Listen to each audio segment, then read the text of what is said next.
অগ্নিতে আহুতি দিল। এই অম্বাই বিশ্বের মৃত্যুর কারণ হয়ে শিকন্দিনী হয়ে পাঞ্চাল প্রদেশে জন্ম নিল। ধ্রুপদের অগ্নি যজ্ঞ থেকে সে উদ্ভব হলো। সে যদিও নারী, তার সত্তাটা পুরুষের। ভালো করে জানুন, যুদ্ধে সেনাপতি বানানো হবে। পঞ্চ পাণ্ডব সিদ্ধান্ত নিল, বিশ্বের মহামহিম বিশ্বের একটা প্রতিজ্ঞা ছিল, নারীর সামনে সে অস্ত্র ধারণ করবে না। সকলেই ভাবলো শিকন্দিনী যদি সেনাপতি হয়ে গিয়ে সামনে দাঁড়ায়, প্রথম দিনই আমরা যুদ্ধে হেরে যাব। শকুনির মতো কূটনৈতিক কৌশল আর কারো নাই, তাই সে যুদ্ধে নারীর প্রবেশ অধিকার নাই, এই কৌশলটা আনলো। শিকন্দিনীর যুদ্ধে যাওয়াটা রুদ্ধ হয়ে গেল। এবার শিকন্দিনী তখন দক্ষ রাজার কাছে গিয়ে সে ট্রান্সফার সিস্টেম করলো সাধনায়। সে তখন মেয়ে থেকে জেন্ডার চেঞ্জ করে ছেলে হলো, শিকন্দিনী থেকে শিকন্ডি হলো। তারপর মহাভারতের যুদ্ধে সে অংশ নিল। এই হলো এক change to gender system.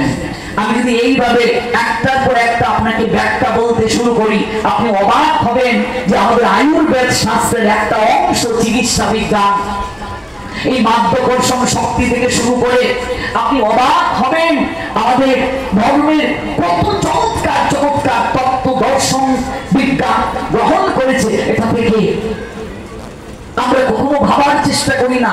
Jagadish Chandra Basu গাছের প্রাণ আবিষ্কার করেন, তার আগে কি গাছের প্রাণ ছিল না? বিষ্ণু পুরাণ হাজার হাজার বছর আগে আমাদের জানালেন, তুমি যে মানুষ হয়ে জন্ম নিয়েছ, তার আগে তুমি 20 লক্ষ গাছপালা হয়ে জন্ম নিয়েছ। গাছের প্রাণ আছে। বিজ্ঞানের অভূতপূর্ব আবিষ্কারের সঙ্গে আমাদের এই শাস্ত্রের অভূতপূর্ব সম্বন্ধ রয়েছে। একটু জানা প্রয়োজন, একটু পড়া প্রয়োজন, গ্রন্থটাকে একটু অনুভব আনয়ন প্রয়োজন। এবার চলুন আমরা আবার দৃষ্টি দিই ওই জগন্নাথের রথের দিকে। 10টা ইন্দ্রিয়, চক্ষু কর্ণ জিহ্বা নাসিকা ত্বক হাত পা মুখ পায়ু উপস্থ, 5টা জ্ঞানেন্দ্রিয়, 5টা কর্মেন্দ্রিয়, আর 5টা জ্ঞানেন্দ্রিয় পঞ্চ প্রদীপের প্রতীক। এই জন্যই মহানামব্রত বললেন, অন্তর অভিমুখী না হলে স্রষ্টাকে জানা যায় না। এই জন্য বুদ্ধদেব চোখ বন্ধ করে নিজের অন্তরের দিকে দৃষ্টি দিচ্ছেন, বোঝার জন্য, অনুভব করার জন্য। এই চোখ দ্বারা সৃষ্টি দর্শন হয়, এই চোখ দ্বারা স্রষ্টাকে দর্শন করা যায় না। স্রষ্টাকে দর্শন করতে গেলে দিব্য চক্ষু প্রয়োজন। সাধকরা এক জায়গায় বসে শত শত মাইল দূরে কি হয়েছে তারা জানতে পারে, বুঝতে পারে। এটা কিসের দ্বারা? এই দুই চোখ দ্বারা না অন্তর চক্ষু দ্বারা? এই দুটা চক্ষুই হলো সাধনার চক্ষু।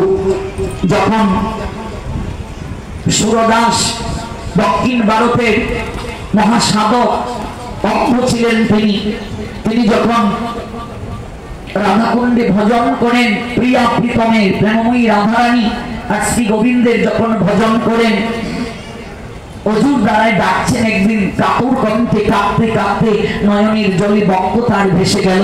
শ্রী গোবিন্দ প্রেয়সী শ্রীমতীকে বলছেন, প্রিয়া, আমার এক ভক্ত সুরদাস আমাকে অধীর কান্নায় ডাকছে, চাতক পাখি নিয়ে অপেক্ষা করছে, একটু তাকে দর্শন দিতে হবে, একটু তার নিকটে যেতে হবে। প্রেমময়ী রাধারানী বলেন, আমিও তোমার সঙ্গে যাবো, আমায় নিয়ে চলো। প্রেয়সীকে নিয়ে শ্রী গোবিন্দ গিয়ে দাঁড়ালেন সুরদাসের সম্মুখে। জন্মাঙ্গ সুরদাস। সুরদাস বলছেন, গোবিন্দ, আমি প্রতিদিন সাধনায় তোমায় যখন ডাকি তুমি আসো, কিন্তু আজ একটা অন্যরকম সুবাস আমার নাসিকায় যেন স্পর্শ হচ্ছে।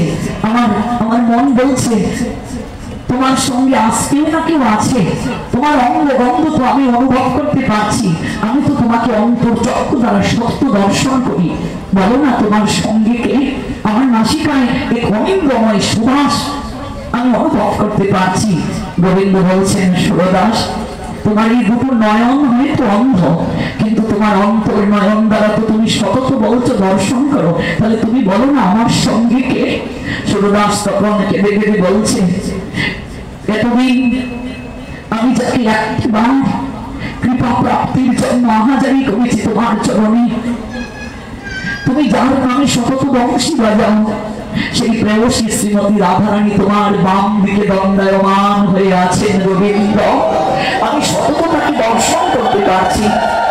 কিসের দ্বারা দর্শন করলেন? চোখ তো তার অঙ্গ, এগুলি দর্শন করলেন কি দ্বারা? অন্তর চক্ষু দ্বারা, জ্ঞান চক্ষু দ্বারা। এই জন্য প্রতিদিন পঞ্চপ্রদীপ দ্বারা যখন আপনি আরতি করবেন, ওই আরতির অগ্নির আভাটা কর দ্বারা স্পর্শ করে ওই নয়নে সর্বপ্রথম দিতে হয়, তারপর মস্তকে দিতে হয়। নয়নে স্পর্শ করে প্রার্থনা করবে, গোবিন্দ আমি অজ্ঞান জনিত অন্ধকারে ডুবে আছি, তুমি আমাকে আলোর জগতের সন্ধান দাও। আমরা অন্ধকারে ছিলাম, এই মাতৃজঠর এটা একটা অন্ধকার প্রকোষ্ঠ, এখানে অন্ধকারে আমরা ছিলাম। সপ্তম মাসেতে জীব নানা ক্লেশে রয়, তাহা দেখি পরমাত্মা গুরুদয়াময়। চৈতন্য করিতে জীবকে সাক্ষাৎ দিল, মহামন্ত্র দিয়া জীবকে চেতন করিল। চৈতন্য পাইয়া জীব চক্ষু মেলে চায়, পরমাত্মা গুরুদেব বৃষ্টি দেখিবারে পায়।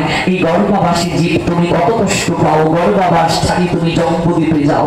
আর কোন জন্মে কোন জটরে দর্শন হয়নি ভগবানের। মাতৃজঠরে এই মনুষ্য জন্মে ভগবানের সঙ্গে সাক্ষাৎকার হলো। ভগবানকে বললাম, প্রভু কত জটর পরিক্রমা করেছি, তোমায় পাইনি, আজ তোমার দর্শনে সকল দুঃখ দূর হয়েছে। আমি এই জায়গা থেকে তোমার রূপ দর্শন করবো, আমি কোথাও যাব না। প্রভু বলেছিলেন, তুমি না গেলে তোমার কারণে তোমার মাতৃদেবীর মৃত্যু হবে, তোমাকে পুত নামক নরকে যেতে হবে। আমি যে যাবো, তোমায় পাবো কোথায়? গোবিন্দ বলেছিলেন, আমার সাধুগণ যেখানে মিলিত হয়ে আমার গুণ কীর্তন করবে, সেই দেশে যেও আমার সংবাদ পাবে। ওই অন্ধকার জগতে ছিলাম, গোবিন্দ পাঠালেন এখানে। এখানেও আমরা মায়ার অন্ধকারে ডুবে আছি। তাই প্রতিদিন ত্রিসন্ধ্যা, প্রাতে, মধ্যাহ্নে, সায়াহ্নে আরতি আমরা গোবিন্দকে দেখাই। এই আলোটা গোবিন্দকে দেখানো নয়, এই আরতি মানে নিবেদন। পঞ্চপ্রদীপ দ্বারা আরতি করে প্রার্থনা নিবেদন করি।